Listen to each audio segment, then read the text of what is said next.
Keep the cell phone out of your pants. The Cleveland Clinic recommends it's best to keep your cell phone as far away from the testes as you can.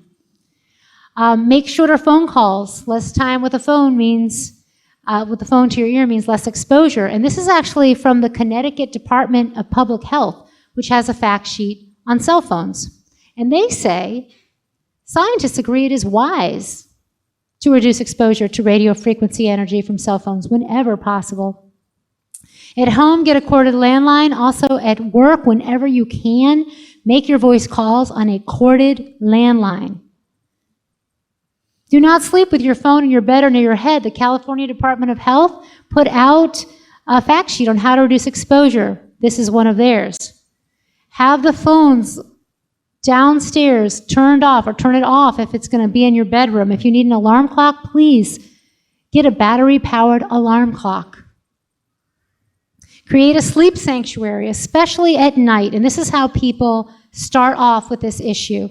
Remove all the screens, the wireless from your bedroom. Don't forget gaming consoles and cordless phones. Gaming consoles emit a lot of radiation nonstop, as well as the wireless handsets. But I went into one mother's house, and her teenage son had 4 consoles next to the bed.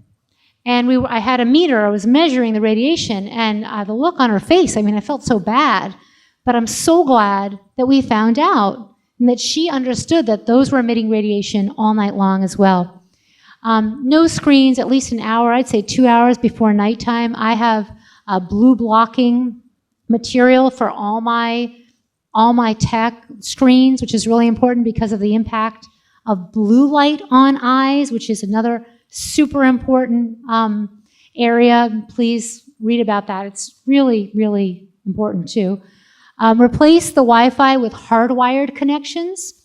Turn off, if you haven't done that yet, because sometimes it takes time to get all the hardware, turn off the Wi-Fi at night and wireless devices at night as a first step, and then hardwire with wires. And when you do that, and we have all of this online, I have about 4 minutes left, remember that if you hardwire your computer, you need to also turn the Wi-Fi off of your laptop as well, because even if you're using a wired connection, your laptop is still going to be sending out signals, checking to see what base stations it can connect with nearby. So that's super important. Also, Siri and Bluetooth need to be turned off as well. And sometimes you need to get adapters, which you can buy. Something that is a critically important piece of information I should have said is that wireless devices emit even when you're not using them. They're always checking in. So you have a cell phone, it's sitting here, you're not using it, but it's powered on. It's checking in with a nearby cell tower. Like, hi, are you there? I'm here. I want you to know where I am. They're having this digital handshake, this communication going on all the time. And those peaks are going through us, our bodies. So turn off your phone whenever possible. Never have laptops, computers on your lap, even if they're wired. And yes, you can hardwire many tablets, not all. But also because of the extremely low frequency fields, which I didn't talk about because I didn't have time, but they emit a lower frequency radiation. Always have them on a table. You can pre-download applications beforehand. So if you're handing your child a device, have the Wi-Fi off, Bluetooth off, Wi-Fi antennas off, and have it on a table with a blue light blocking screen. Don't forget your printer as well. The New Jersey Education Association talks about this is super important, is all the peripherals you have. Keep the phones out of the bra. There's published research, case reports on young women developing tumors directly under where they store the phone in their bra. Don't make calls and power your phone completely off in cars, elevators, trains, and buses, because the metal reflects the radiation, and also each time you pass and go into a different service area, the phone peaks in terms of the radiation because it's connecting to the new tower.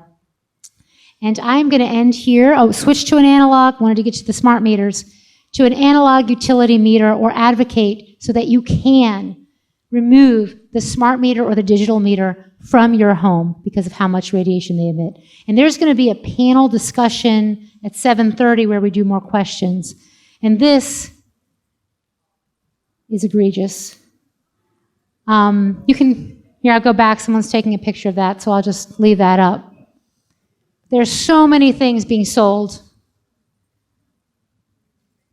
that we have a lot of work to do.